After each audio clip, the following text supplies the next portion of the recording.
Namun memang karena kondisi kehamilan masih di usia 33 minggu, dokter bilang itu masih belum cukup untuk dilakukan tindakan CITO.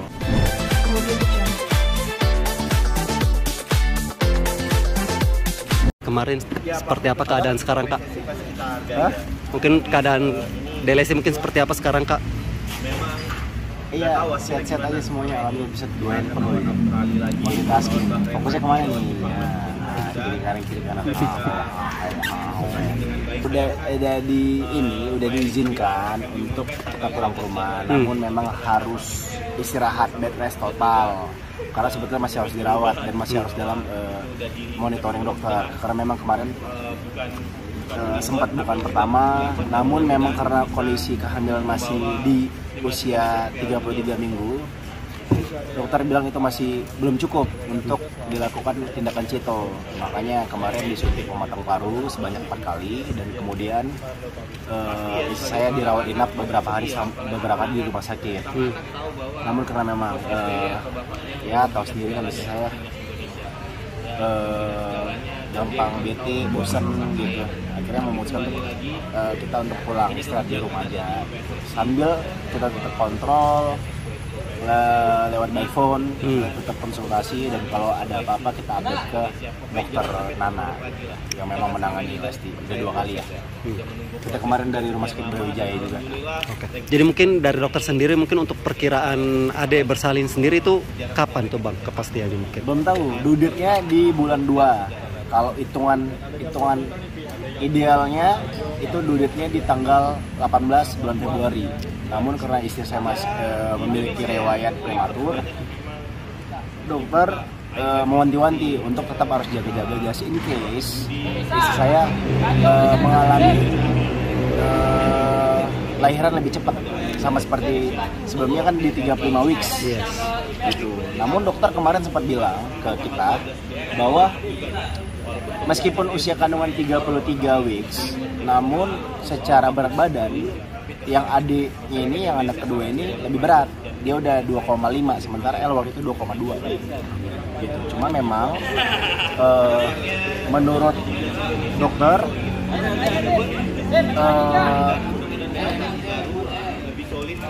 lebih baik cukup umur daripada cukup berat. Daripada ada usia yang 33 weeks berat dengan berat 2,7, lebih baik yang di berat 2 kilo pas, tapi umurnya sudah cukup. Ada umurnya mungkin dari sekitar 37 weeks atau 38 lah idealnya gitu. Ya sebetulnya nggak terlalu kaget. Ini bukan berita yang cukup mengejutkan ya, karena desas-desus itu udah ada sejak dari tahun lalu ya.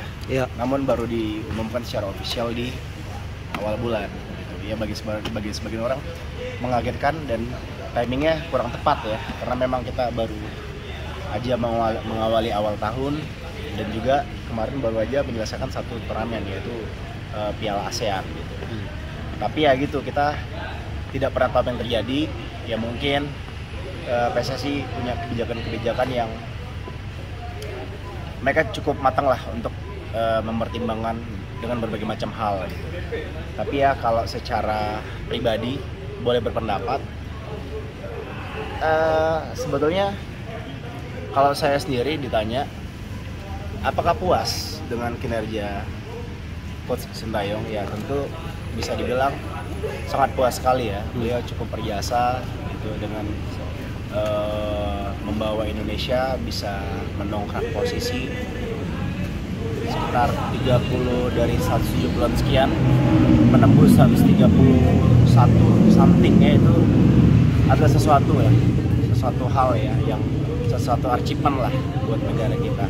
Tentu kita tidak boleh melupakan jasa beliau. Namun memang dengan berbagai hal, dengan berbagai faktor yang kita baru diterima lewat statement yang dikeluarkan oleh Pak Erik, ya tentu banyak, ada beberapa hal. Contohnya ada masalah yang saya dengar ya, mohon maaf kalau salah koreksi, ada beberapa hal kayak faktor bahasa, faktor juga ada masalah konflik internal dengan pemain. Ya mungkin beberapa jajaran Esko berpendapat ya sudah 4 tahun atau 5 tahun sudah saatnya digantikan dengan pelatih yang lebih mumpuni. Namun yang agak sedikit ya,